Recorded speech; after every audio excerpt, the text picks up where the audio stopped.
All right, so we want a inverse transform of this function. We're going to need to know the transforms and inverse transforms corresponding to sine and cosine, and our basic rule for if I translate the transform function, I multiply by the exponential here. And we're also going to be using completing the square. Instead of adding and subtracting, I'm just going to remember this formula. So again, let's start to rewrite this whole function here in a friendlier way. So our first problem is all our functions, again, when we're using this sine and cosine, I want the coefficient of the s squared in the denominator to be 1. So I'll just factor that 5 out, and I'm left with 2s plus 3 over s squared. 5 goes into 20 4 times, 4s, and 5 goes into 36 times, plus 6. All right, now, so this is 1 over 5 times 2s plus 3 over, well, this is s squared. Oh, let's see. This is using our formula up here. This is going to be s plus half of what's there squared, and then minus 2 squared is 4 plus 6.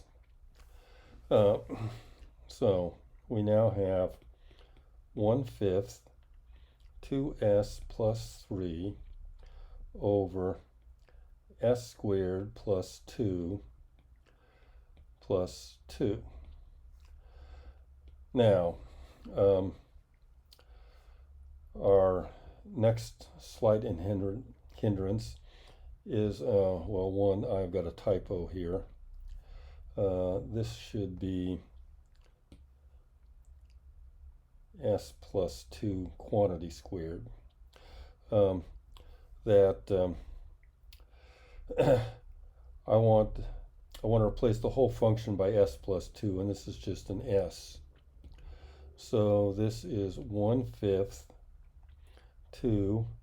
Well, as usual, I'm just going to add in a 2 and subtract out a 2 to keep things equal, over 3 s plus 2 quantity squared plus 2.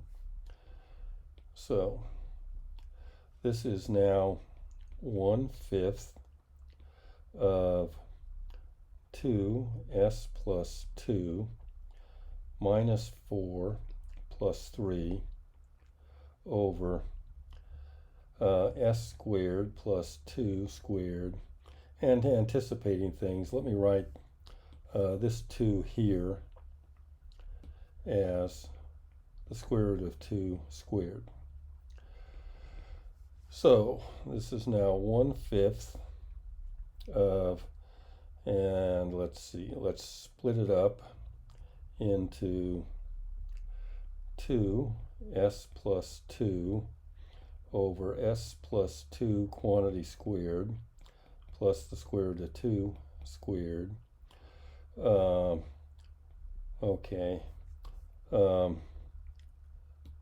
Oops.